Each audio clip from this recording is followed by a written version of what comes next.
네, 오늘 배신의 아이콘이라는 제목으로 잠시 말씀을 나누도록 하겠습니다. 이스라엘 문학의 거장인 오즈 아모스라는 사람이 있습니다. 이 오즈 아모스라는 사람은 노벨상 후보에도 여러 번 노미네이트 됐던 사람인데요. 그런데 참 아이러니하게도 이 오즈 아모스라는 사람이 이스라엘 백성들, 이스라엘 나라에서는 배신자로 낙인이 이렇게 딱 찍혀 있습니다. 그 이유는 팔레스타인과 좋은 관계를 유지해야 한다라고 이야기하고 있기 때문에 그래요. 그러니까 이스라엘과 팔레스타인 사람들은 완전히 원수입니다. 원수. 아마 우리 남한과 북한, 뭐 한국과 일본보다도 더 원수죠. 거기는 계속 전쟁을 지금 하고 있는 중이니까. 그러니까 그들과 공존하면서 살아가야 한다라고 이야기하는 것 자체가 어떻게 보면 우리 한국과 지금 일본의 관계가 굉장히 냉각기 아닙니까? 그런데 한국의 어떤 지식인이 나와서 이렇게 얘기하는 겁니다. 일본 사람들의 말도 틀린 건 아니다. 그들의 말도 맞는 게 있다. 그러니 우리가 그들과 대화를 해야 된다. 만약 이렇게 얘기를 한다고 해보십시오. 틀린 말은 아니에요. 그죠? 그런데 감정적으로는 한국 사람들 입장에서 그걸 받아들일 때 굉장히 기분 나쁘게 받아들일 거예요. 요즘 같은 분위기라면 아마 벌떼처럼 인터넷에서 사람들이 몰려 들어가지고 아마 그 사람을 거의 매장시키지 않겠나 하는 생각이 듭니다. 그러니까 그런 분위기인 거죠. 그러니까 틀린 말은 아니지만 이것이 그 나라 전체의 어떤 분위기가 받아들일 수 없는 그런 이야기를 하기 때문에 그가 배신자의 아이콘으로 그렇게 낙인이 찍혀져 버렸습니다. 이 오즈 아모스가 쓴 장편 소설이 있습니다. 그것이 유다라는 책인데요. 그 유다라는 책을 보면 아브라 바넬이라는 사람을 등장시킵니다. 이 아브라 바넬 역시 유대민족에게 있어서는 굉장히 배신의 아이콘으로 낙인 찍혀 있는 사람이기도 한데요. 그는 다른 것을 이야기한 건 아니에요. 예전에 이스라엘이 건국되어질 때, 그 팔레스타인 땅에 이스라엘이 공동체가 건국되어져서 이스라엘 나라가 세워질 때 유일하게 반대했던 사람이 바로 이 사람이었습니다. 그는 팔레스타인 사람들, 아랍 사람들과 함께 공존할 수 있는 방법을 찾아야지 그들과 전쟁을 하고 그들과 등을 지면서 우리가 나라를 건국한다는 것은 말이 안 된다라고 이야기를 했어요. 그러니 이스라엘 입장에서는 당연히 배신자이고 당연히 매국노고 그렇게 낙인을 찍을 수밖에 없는 것 아니겠습니까? 이 배신자의 아이콘이라고 하면 우리가 가장 많이 사용하는 인물 중에 한 사람이 바로 이 유다입니다. 이 책에서 보면 이 유다는 히브리어로 예후다라는 건데 예후다가 유다예요. 히브리어로. 근데 그걸 복수로 하면 예후디가 됩니다. 어쨌든 예후디든 예후다든 이게 어떤 의미냐 하면 이 유다라는 말이 유다의 후손이다라는 의미예요. 유다의 후손이 누굽니까? 결국은 유대인이라는 거죠. 그러니까 유다가 예수 그리스도를 배반했다는 것은 무슨 의미입니까? 유대인들이 유다의 후손이었던 그 유대인들이 바로 예수를 배반했다라는. 그래서 유대인들은 예수를 판 원죄를 늘 마음에 가지고 살아야 된다라는 그런 논조로 이 유다라는 책을 썼습니다. 여러분, 이 배신이라고 하는 단어를 살펴보면 믿음이나 신뢰를 저버리는 것을 배신이라고 이야기합니다. 한 배를 탔다고 해서 한 공동체에 있다고 해서 항상 우리가 한 생각을 가지고 있는 것 아닌 것 같아요. 이 배신이라는 한자어를 보면 두 사람이 등을 돌리고 앉아있는 모습, 등을 돌리고 이 배자, 배신할 배자를 보면 북자가 나오는데 이 북자는 이 두 사람이 등을 맞대고 있는 형국이 바로 북자예요. 그러니까 등을 맞대고 있어. 한 곳을 바라보지 않아. 같은 생각을 하지 않는다는 거예요. 같은 공동체 안에 있다고 해도 같은 생각을 늘 품고 가는 것만은 아닌 것 같습니다. 이스라엘 백성들이 홍해를 건너서 그 광야로 진입해서 계속 진군을 합니다. 홍해를 건너오고 출애굽을 할 때 하나님께서 얼마나 큰 기적을 보여주셨습니까? 얼마나 큰 기적을 경험했습니까? 아마 그들은 하나님을 향한 그 신앙 공동체로 똘똘 뭉쳐져 있었을 것입니다. 그럼에도 불구하고 그들이 홍해를 건너와서 마실 물이 없었을 때 그들이 모세를 돌로 치려 했다라고 기록합니다. 출애굽기 17장 4절 말씀 보면 모세가 여호와께 부르짖어 내가 이 백성에게 어떻게 하리까? 그들이 조금 있으면 내게 돌을 던지겠나이다. 함께하고 동고동락을 같이 해왔던 사람들이 모세를 향하여 돌을 던지려고 하는 거예요. 자기들 상황이 좀 바뀌었다고. 마음이 완전히 바뀌는 겁니다. 다윗은 어떻습니까? 사무엘상 30장 6절 말씀 보면 백성들이 자녀들 때문에 마음이 슬퍼서 다윗을 돌로 치자 하니 다윗이 크게 다급하여 하나님 여호와께 힘있고 용기를 얻었다. 이게 무슨 말이냐 하면 다윗이 블레셋 땅으로 사울을 피해서 도망갔어요. 그리고 이스라엘과 블레셋 사람들이 전쟁할 때 그 전쟁에 참여하려고 했습니다. 그런데 블레셋 사람들이 그 다윗을 믿을 수 없으니 다윗을 돌려보내자고 이야기를 하죠. 그래서 자기 성으로 돌아왔어요. 시글락 성으로 돌아왔는데 그 사이에 아말렉 민족이 그 시글락 성을 공격해서 많은 사람들을, 가족들을 모두 다 노예로 잡아간 거죠. 그때 상황에 가족들이 다 잡혀가고 그 성이 완전히 불탄 것을 보고 이 백성들이 다윗을 돌로 치려고 한 거예요. 그렇게 믿고 그렇게 따라왔던 다윗이었는데 그 한순간에 그 분노와 그 한순간의 생각이 다른 것을 통해서 다윗을 돌로 치려 했다라는 거죠. 어떻게 보면 이 배신이라고 하는 이 개념은 약간의 상대적인 개념도 좀 가지고 있는 것 같아요. 우리가 전쟁 영화 같은 거 예전에 뭐 2차 세계대전이나 뭐 이런 거 할 때 전쟁 영화를 보면 미군하고 독일군이 전쟁을 합니다. 그러면 보통 우리는 누가 이기는 전투를 많이 봅니까? TV에서는 어떻게 묘사를 하던가요? 독일군이 이기던가요? 미군이 이기던가요? 미군이 이기죠. 그리고 우리는 누구를 응원합니까? 우리 독일군 응원해요? 우리 누구 응원해요? 우리는 마음속에 미군이 이겨야 된다 이렇게 생각을 하잖아요. 왜? 우리는 미군 사이드에 서 있기 때문에. 그런데 만약에 독일에서 그런 비슷한 영화를 만들었다고 한번 생각을 해보십시다. 물론 전쟁은 미군이 승리를 했어요. 그런데 작은 전투에서는 독일군이 더 아름다운 모습으로 미화되어져서 나오지 않겠어요? 사람들도 살리고 사람들도 돕고 하는 그런 모습으로 미화되지 않겠어요?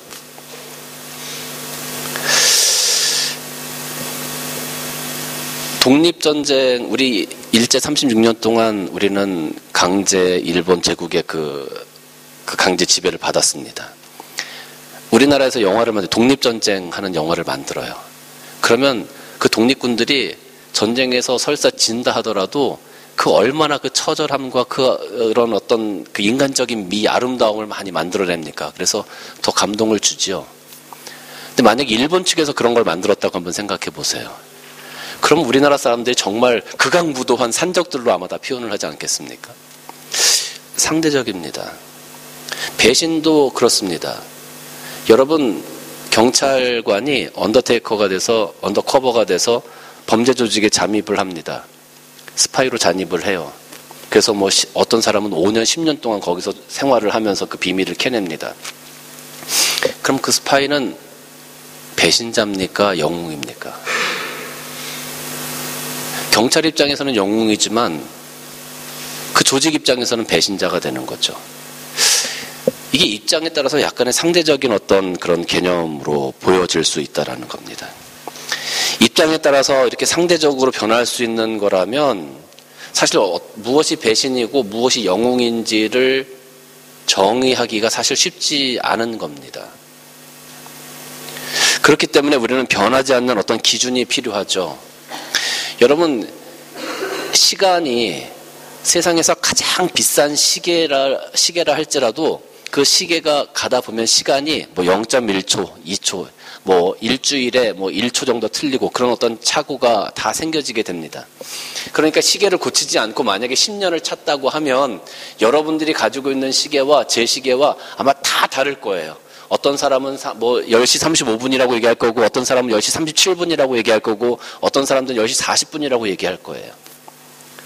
그런데 그런 모든 논쟁을 다 종식시키는 한마디가 있습니다. 그게 뭐냐면 야, 다 시끄럽고 그린리치 천문대 그 표준 시간으로 해. 그럼 다 끝나는 거예요. 그게 GMT라고 하잖아요.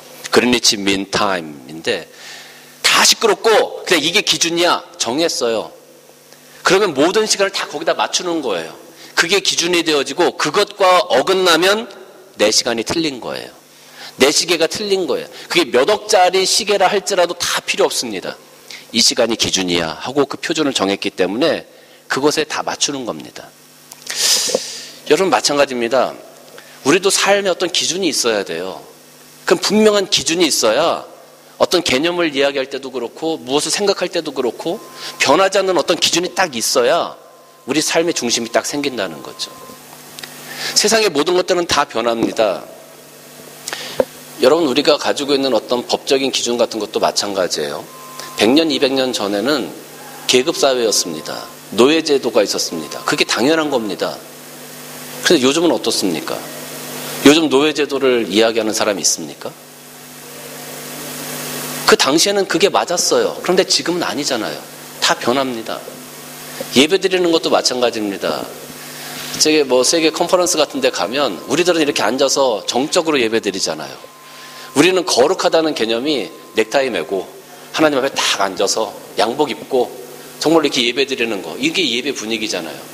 근데 아프리카 사람들 예배 드리는 거 보면 다 일어나가 춤추고 돌아다니면서 막 난리도 아닙니다.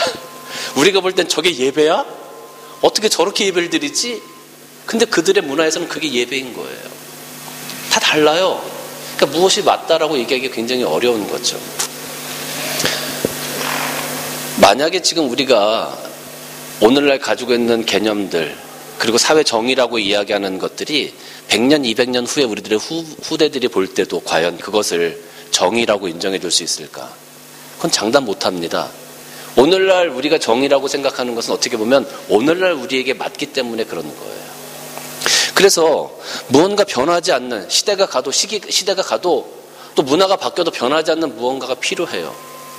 그걸 통해서 무엇이 배신인지 무엇이 충성인지 무엇이 영웅인지 이런 것들을 우리가 볼 수 있어야 되는데 그런 기준이 마땅치 않다라는 거죠. 그런데 우리에게 그렇게 변하지 않는 기준이 하나 있습니다. 그것이 뭐냐면 바로 하나님의 말씀입니다. 하나님의 말씀에 빗대어서 오늘날 우리들의 삶, 오늘날 우리들의 문화를 좀 알아봐야 된다라는 거죠. 하나님의 말씀은 어제도 오늘도 동일하고 내일도 영원토록 변치 않는 그것이 바로 하나님의 말씀이에요. 우리에게 주신 삶의 기준이에요. 사회의 기준이에요. 그래서 이 하나님의 말씀을 빗대어서 배신인지 아닌지 그런 것들을 우리도 한번 살펴봐야 돼요. 배신이라는 개념을 가질 때 아까 말씀드렸지만 아니 경찰 입장에서는 영웅이야. 그런데 범죄 조직 입장에서는 배신이야. 그러면 뭐가 배신이고 뭐가 잘하는 걸까? 근데 여러분 한번 생각을 해보세요. 하나님의 말씀은 선입니까 악입니까? 하나님의 말씀은 선입니다. 하나님의 말씀은 선이에요. 그러면 하나님의 말씀에 빗대어서 우리가 다른 개념들을 판단한다고 하면 이 선을 기준으로 놓고 우리가 잘했느냐 못했느냐를 판단하면 그것이 영웅이 될지 배신이 될지를 알 수 있는 거죠. 하나님의 말씀을 보면 이웃을 내 몸처럼 사랑하라. 하나님께서 선을 우리에게 말씀하셨어요. 그러면 우리는 이웃을 내 몸처럼 사랑하는 것 그것이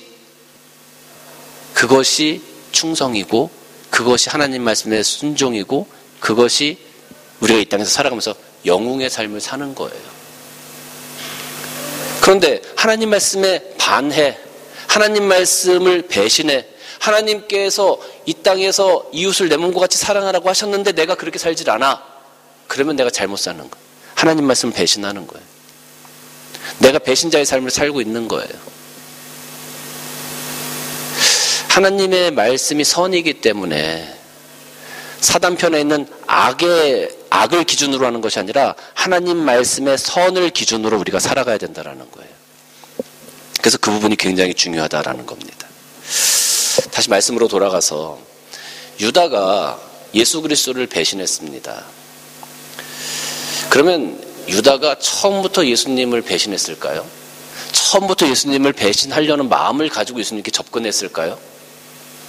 그런 것 같지 않습니다. 유다는 예수님을 정말 사랑했던 사람입니다. 정말 예수님을 통해서 무언가 이루고자 했던 사람이었어요. 예수님께서도 유다를 굉장히 많이 사랑하셨던 것 같아요. 그리고 굉장히 믿으셨던 것 같아요. 왜냐하면 그 제자와 예수님의 모든 회개 관리를 누구한테 맡겼습니까? 유다한테 맡겼단 말이에요. 회개 관리를 유다한테 맡겼단 말이에요. 여러분 요즘에 그 그 한국 뉴스를 보면 뭐 횡령 사건이 얼마나 많은지 몰라. 갑자기 왜 이렇게 많이 터지는지 몰라요. 뭐 수십억, 뭐 수백억, 뭐 수천억까지 막 이렇게 횡령 사건이 너무 많은데, 여러분 그 곳간의 키를 맡기는 거잖아요. 나의 모든 재산을 다 맡기는 거잖아요. 그 믿음 없이 그거 할 수 있겠습니까? 못 믿는 사람에게 그걸 맡기겠습니까? 여러분, 교회든 회사든 회계를 맡기는 것은 그 맡기는 사람에 대한 무한한 신뢰가 없으면 그걸 하기가 어려운 겁니다.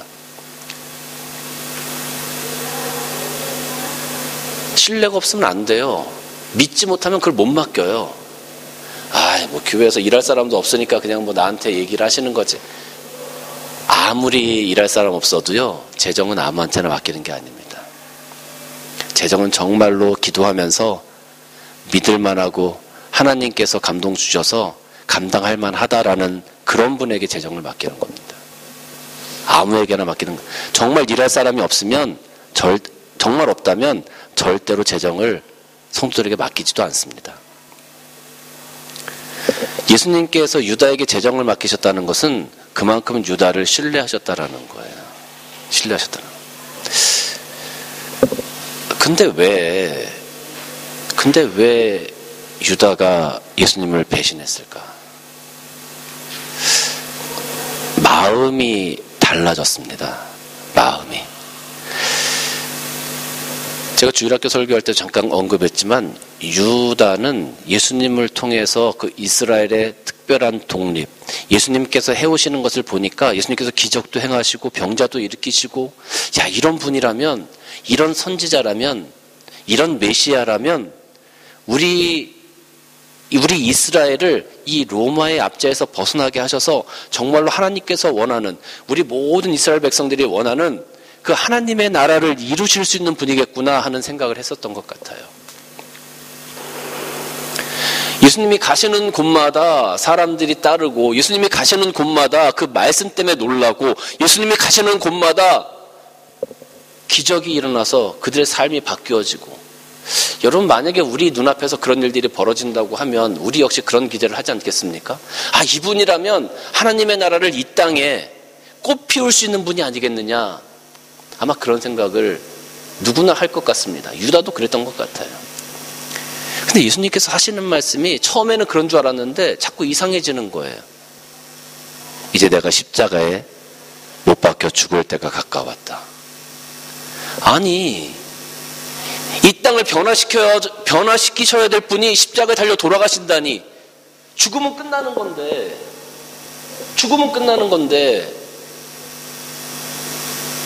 나의 모든 소망과 믿음이 송두리째 무너지는 순간 아닙니까? 자기의 바람이, 자기의 소망이 송두리째 무너져 버리는 거예요. 내가 원하는 것과 예수님이 가시는 길이 너무 다르다는 걸 나중에 깨닫게 된 거예요. 내가 원하는 것은 예수님께서 정말로 이 땅의 왕이 되어주시고, 그때 나도 예수님 곁에서 예수님의 제자로 정말 큰 소리도 한번 쳐보고 싶은데 예수님 십자가에 달려 돌아가신다는 거예요.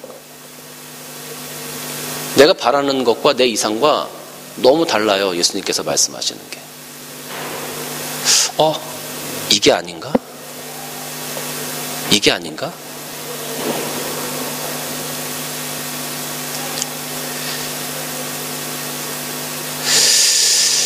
이게 아닌가 하는 그런 마음의 흔들림이 생기고, 이게 아닌가 하는 그 마음의 의심이 생겼을 때 누가복음 22장 3절 말씀 보면 12 중 하나인 가룟 유다라고 부르는 유대아에게 사탄이 들어가니, 이에 유다가 대제사장들과 성전 경비들에게 가서 예수를 넘겨줄 방도를 의논했다. 예수님과 한 마음이 아니고 예수님과 마음이 갈렸어요.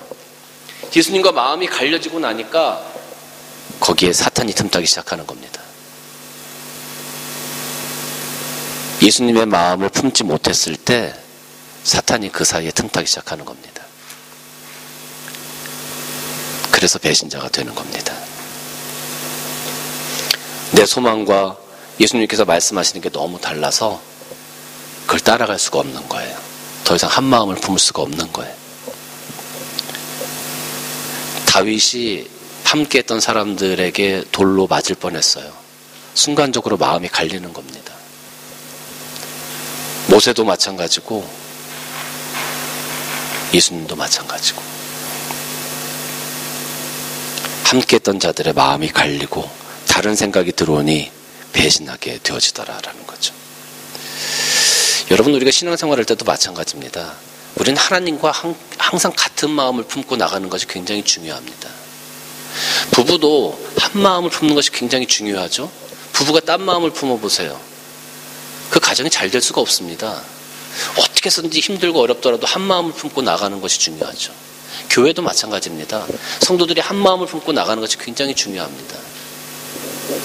우리가 신앙생활할 때 하나님과 한 마음을 품고 나가는 것, 성령께서 나에게 주시는 그 뜨거운 마음을 통해서, 그 열정 있는 마음을 통해서, 또 그 사랑 있는 마음을 통해서 그 마음을 가지고 하나님과 한 마음을 품고 나가는 것이 굉장히 중요하다라는 거예요.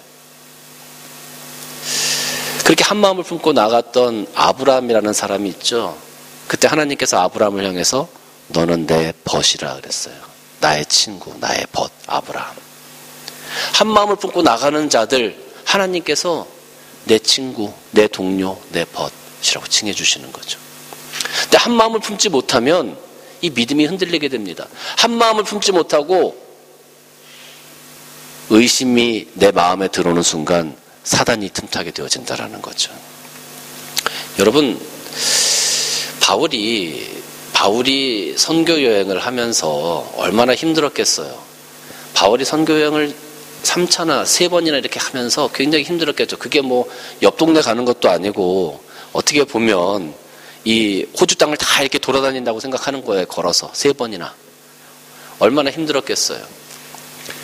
바울이라고 나 좀 좋은 호텔 같은 데 가서 좀 이렇게 며칠 쉬었다 갔으면 좋겠다. 오늘은 내가 며칠째 굶었는데 진짜 뭐 갈비라도 좀 뜯어먹고 가야지. 내가 걸어가기 힘드니까 좀 이번에 말 좀 구해가지고 좋은 말 좀, 안장 좀 푹신한 거. 우리 자전거 탈 때 안장 막 딱딱하면 힘들잖아요. 푹신한 안장 막 찾잖아요. 그것처럼. 좀 푹신한 안장 같은 거 좀 타고 좀 갔으면 좋겠다. 나 이거 다 들고 가기 힘든데 누가 나 좀 이렇게 와서 좀 수종 좀 들어주면 좋겠다. 바울이 사실 마음만 먹으면 충분히 그렇게 할 수 있었어요. 근데 바울은 한 번도 그렇게 하지 않았죠. 고린도전서 9장 27절 보면 내가 내 몸을 쳐 복종하게 함은 내가 남에게 전파한 후에 자신이 도리어 버림을 당할까 두려워함이로다. 내가 내 몸을 쳐서 매일 복종하게 했다라고 기록하고 있어요.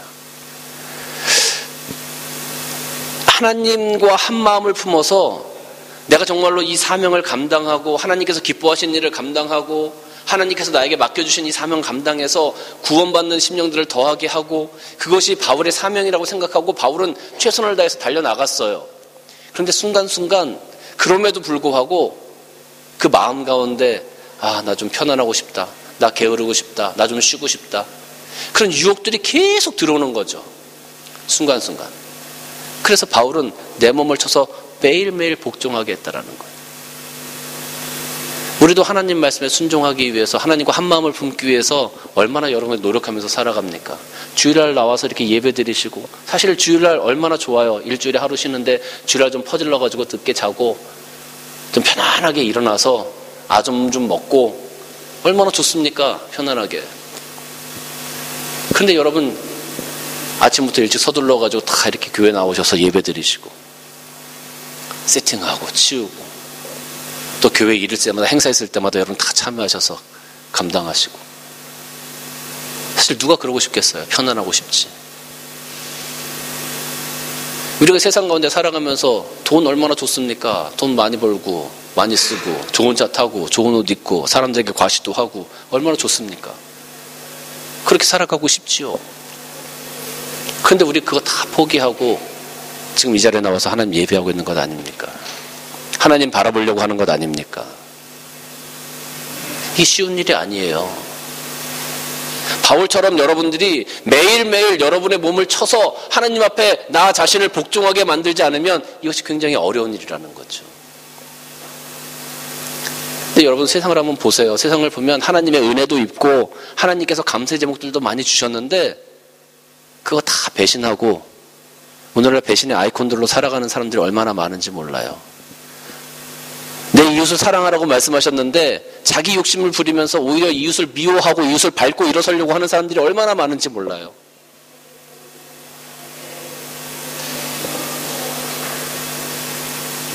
배신자의 아이콘으로 유다처럼 살아가는 사람들이 얼마나 많은지 몰라요.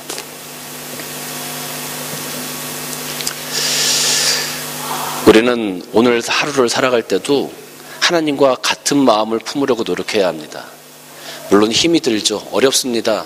힘이 들고 어렵다 할지라도 오늘 바울의 이 고백처럼 매일매일 내 몸을 쳐서 하나님 앞에 복종하려고 하고 순종하려고 하는 그 믿음을 가지고 우리가 살아가야 된다는 거예요. 나도 모르게 세상을 더 사랑해요. 나도 모르게 눈이 돌아가요. 나도 모르게 돈 냄새를 맡고 가요. 어쩔 수 없는 거예요. 어쩔 수 없어요. 여러분 배고프면은요 당연히 음식 냄새에 코가 갑니다. 그 냄새가 제일 먼저 들어옵니다. 내가 좋아하는 게 저기 걸려있으면 나도 모르게 눈이 가는 거예요. 어쩔 수 없어요. 그런데 내가 그 냄새를 맡았다고 해서 그걸 가서 돈도 안 내고 막 집어먹을 수는 없는 것 아닙니까? 내가 그걸 눈에 돌아갔다고 해서 돈도 안 내고 그래서 애가 취할 수는 없는 것 아닙니까? 우리 절제하죠? 그렇게 하지 않으려고 절제하죠. 그건 범죄니까 안 된다는 걸 아니까 절제하잖아요. 절제. 우리가 하나님 말씀도 마찬가지입니다. 하나님 말씀에 순종해야 돼. 하나님 말씀대로 살아가야 돼. 그럼 나도 모르게 눈이 돌아가고 나도 모르게 마음을 뺏겨요. 나도 모르게 유혹받아. 그런데 그거 되는 겁니까? 안 되는 겁니까? 안 된다. 범죄. 하나님 앞에 불순종이기 때문에 절제해야 되는 거예요. 그것이 바로 내 몸을 쳐서 매일 복종케 하는 바울의 마음이었다라는 거죠. 우리가 오늘 그렇게 살아가지 못하면 우리는 범죄자가 되는 겁니다. 하나님 앞에서 불순종으로 살아가게 되는 겁니다. 하나님의 은혜와 감사에 배반하는 배반자의 아이콘으로 살아가게 되는 겁니다. 그 순간을 놓치면 안 돼요. 정말로 희한하게 사탄은 그 순간을 노리고 우리들의 마음 가운데 들어옵니다. 아담과 하와가 에덴 동산에 있었을 때 뱀이 와서 하와를 싹 꼬시죠. 유혹합니다. 그 순간, 만약에 그 순간 하와가 안 돼, 이건 범죄야 하고 자기를 저 복종시켰더라면 아마 세상은 오늘날과 달라졌겠죠. 그 순간의 유혹, 여러분 그걸 이겨내셔야 합니다. 사탄이 틈타지 못하도록 하십시오. 사탄이 순간적으로 여러분을 유혹하지 못하도록 여러분 말씀으로 무장하십시오. 믿음으로 무장하십시오. 많은 사람들이 이 땅에서 배신의 아이콘으로 살아간다 할지라도 여러분들만큼은 하나님 앞에 충성의 아이콘으로 살아가십시오. 여러분들만큼은 하나님께서 기뻐하시는 믿음의 아이콘으로 살아가시기를 주님의 이름으로 간절히 축원합니다. 배신은 마음이 달라질 때, 충성은 마음이 하나 될 때. 사랑하는 성도 여러분, 하나님과 마음을 하나로 합하세요. 그래서 이 땅에서 하나님께서 찾으시는 충성의 아이콘이 다 여러분들이 되어지시기를 주님의 이름으로 간절히 축원합니다. 기도하시겠습니다. 주님 감사합니다. 오늘 유다의 모습을 살펴보면서 오늘 우리가 어떻게 살아가야 할지를 다시 한번 생각하게 하시니 감사합니다. 이 땅에서 우리가 살아갈 때 하나님을 배신한 배신의 아이콘의 삶으로 살아가는 사람들이 너무나 많습니다. 그러나 이 자리에 모인 우리 성도들만큼은, 또 이 말씀을 듣는 우리 성도들만큼은 하나님께서 기뻐하시는 충성의 아이콘, 하나님의 마음과 하나가 되어지는 사람들의 삶을 살아갈 수 있는 우리 모두가 될 수 있도록 축복하여 주옵소서. 예수님의 이름으로 기도드리옵나이다. 아멘.